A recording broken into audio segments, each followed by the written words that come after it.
Olá pessoal, veja, nós vamos agora fazer a apresentação do seminário da cadeira de Direito Internacional Privado. Nós ficamos com o tema Fontes do Direito Internacional Privado. Antes da gente começar, é importante a gente diferenciar entre fontes materiais e fontes formais. Fontes materiais, como se sabe, eles derivam da vontade da população e são aqueles que, por meio deles, as fontes formais criam o direito. Eles dão ensejo às fontes formais. Mas a gente vai se preocupar somente em relação às fontes formais. A gente pode dividi-las em fontes internas, internacionais e fontes transnacionais, certo? Então vamos lá, vamos iniciar pelas fontes internas. Kétula quer fazer algum acréscimo?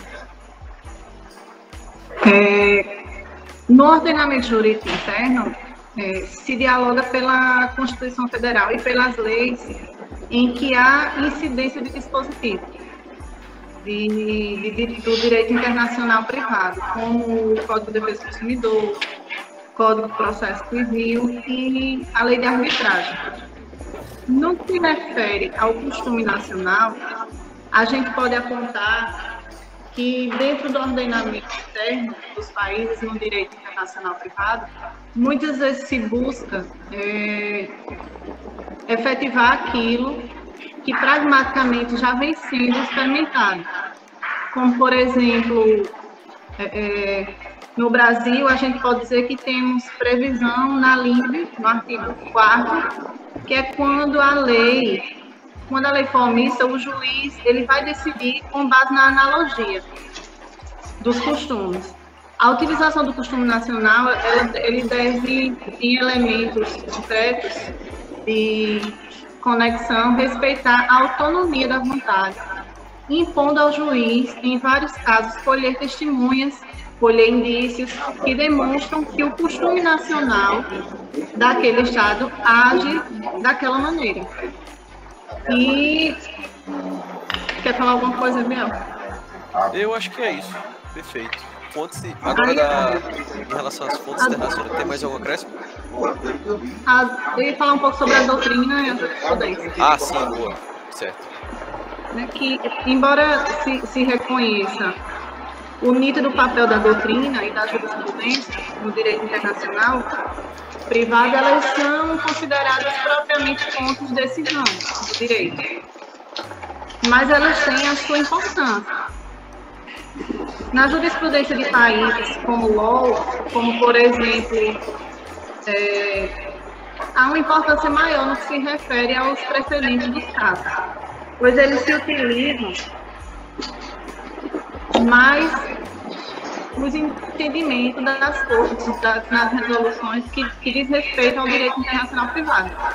Em relação a esses temas, civil law é pautado mais no direito material, mas a jurisprudência tem o seu papel determinante, demonstrando a forma como determinados dispositivos são interpretados e como o sistema jurídico entende, dando segurança jurídica em relação à doutrina.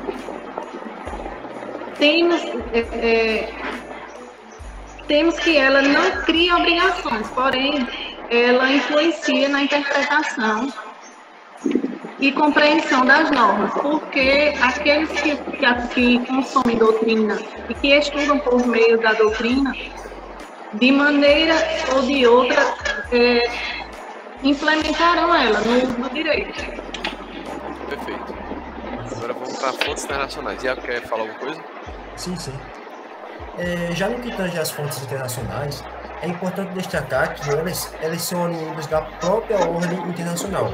Ou seja, a gente pode citar como exemplo os tratados e os costumes que dizem respeito a questões internacionais. Entretanto, elas são fontes comuns que são aplicadas a 2 ou mais estados. Desta forma, é importante assegurar que os tratados e os costumes internacionais eles são utilizados como uma complementação à legislação de cada estado, de maneira que venha possibilitar o juiz na resolução do conflito em análise. Contudo, sobre os tratados internacionais, a gente pode estabelecer que ela é a fonte internacional mais importante do direito internacional privado, pois através do tratado internacional que vai existir a regulamentação de determinada conexão, onde o comando que vai levar em conta em detrimento de qualquer disposição interna em sentido contrário.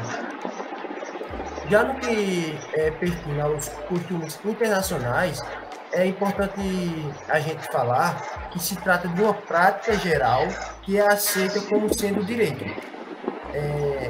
Ademais, esses costumes eles podem ser divididos em dois elementos. Um é o elemento material e o outro é o elemento subjetivo. O elemento material consiste na prática generalizada de atos por parte dos Estados. Já o elemento subjetivo é justamente a aceitação dessa prática como sendo de uma norma jurídica. A jurisprudência internacional,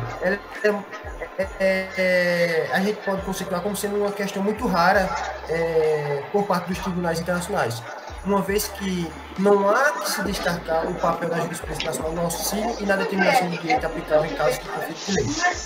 Portanto, para fins de conceituação do que vem a ser essa jurisprudência internacional, a gente pode destacar que são as decisões que advêm dos tribunais internacionais quando se aplica o direito interno dos estados litigantes para decidir de maneira internacional aquela questão do direito internacional privado. Beleza.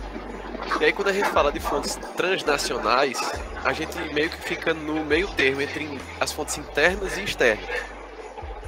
Nas fontes transnacionais, elas não são advindas de atividades tipicamente estatais, mas de corporações privadas ou híbridas, né?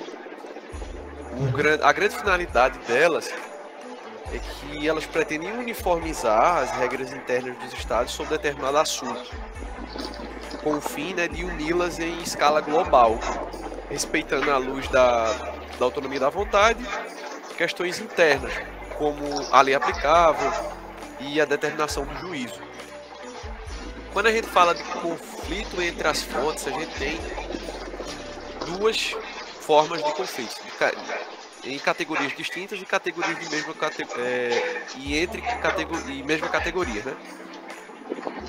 No que se refere às categorias distintas, para poder resolver esse conflito, alguns países utilizam o critério hierárquico, né? Por exemplo, um tratado internacional vai sobressair a uma lei ordinária, por exemplo, né? Tem na Alemanha, é a Alemanha que usa esse método. Porém, com o passar do tempo, começou-se a buscar um diálogo nesse conflito, né? Nessa forma de resolução, passando a prever, muitas vezes, ainda que esteja em patamar inferior, né, a norma mais favorável à pessoa. E a gente entra na forma de conflito entre a mesma categoria. Aí fica mais fácil. A gente vai escolher a norma que é mais favorável à pessoa. Antigamente se utilizava muito o critério da especialidade, né? A lei mais especial seria aplicada, mas aí esse critério não responde mais às necessidades atuais. Como conclusão, a gente tem aí uma ponderação entre a aplicação do diálogo das fontes, né, e a norma mais favorável à pessoa. É isto. A referência a gente tirou sobretudo, né, esse conteúdo do livro do Mazzuoli, Valério de Oliveira Mazzuoli. Ok, finalizado. E sim, só deixando claro, né, os integrantes do nosso grupo são Emerson Gomes Figueiredo, Gabriel Carvalho Nunes Silva, George José Vasconcelos, Kétula Alves e Iago Inácio da Silva.